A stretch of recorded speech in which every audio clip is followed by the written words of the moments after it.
পার্থর জামিন পাওয়ার কষ্টে ফিরহাদ মুখ ফুসকে বলেই ফেললেন, আমি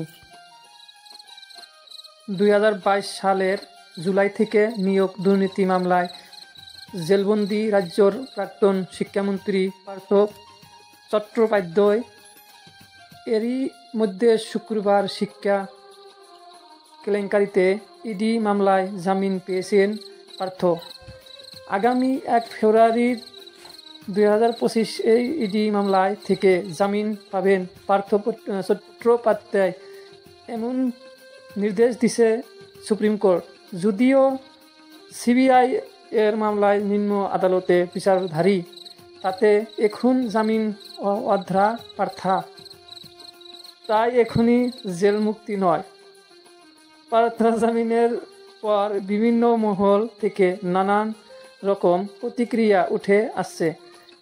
এরই মধ্যে রাজ্যের পুরমন্ত্রী তথা কলকাতার মেয়র ফিরহাদ হাকিম মন্তব্য করলেন, সুপ্রিম কোর্টের পার্থ চট্টোপাধ্যায় জামিন পাওয়ায় তিনি অত্যন্ত মর্মাহত।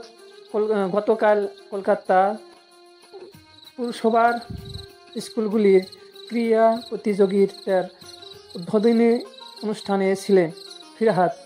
সেখানে থেকে এই মন্তব্য করেন তিনি। পার্থ প্রসঙ্গে সাংবাদিকদের প্রশ্নের উত্তর দিতে গিয়ে ফিরহাদ বলেন, আদালতের সিদ্ধান্তে আমি মর্মাহত, কিন্তু কেন মর্মাহত? জামিন পেলেও যাতে পার্থ সঙ্গে দূরত্ব বজায় থাকুক, তাই কি এই মন্তব্য? এসএসসি নিয়োগ নির্ধারিত মামলায় 2022 সালের 22 জুলাই রাজ্যের প্রাক্তন শিক্ষামন্ত্রী পার্থ চট্টোপাধ্যায়কে গ্রেফতার করে ইডি। তারপর থেকে প্রাক্তন মন্ত্রী ঠিকানা প্রেসিডেন্সিয়াল জেল। 7 জুলাই মাসেই পার্থর বান্ধবী অর্পিতা মুখোপাধ্যায়ের টালিগঞ্জ ও বেলঘরিয়া ফ্লাইটে হানা দিয়ে নগদ প্রায় 50 কোটি টাকা সহ কেজি সোনার গয়না উদ্ধার করে তদন্তকারী সংস্থা। কারিগরি টাকার পাহাড় উদ্ধারের পর গ্রেপ্তার করা হয়। অর্পিতাকে নিয়োগ দুর্নীতি মামলায় ইডির পাশাপাশি পার্থ চট্টোপাধ্যায়ের বিরুদ্ধে অভিযোগ আনে সিবিআই।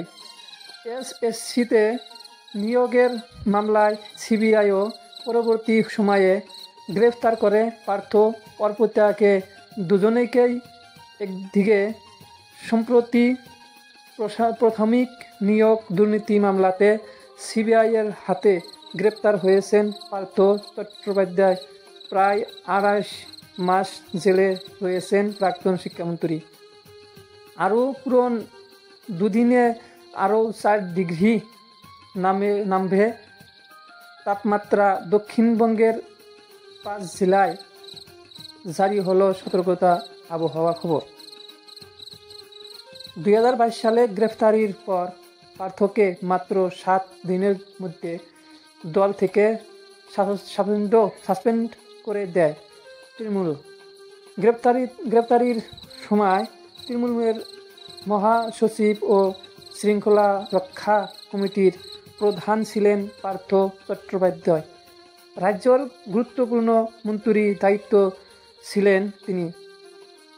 জেলবন্দি অবস্থাতে পার্থ মুখে একাধিকবার তৃণমূল স্থিতি শোনা গিয়েছিল। তবে প্রথম থেকেই পার্থর সঙ্গে দূরত্ব চওড়া করেছেন তৃণমূল। তাই এরপর জেল থেকে মুক্তি পেলেও তৃণমূলে যে পার্থর রাজনৈতিক পুনর্বাসন সম্ভব নয় তা বোঝাতেই ওই মন্তব্য করেছেন ফিরহাদ। মত রাজনৈতিক মহলের।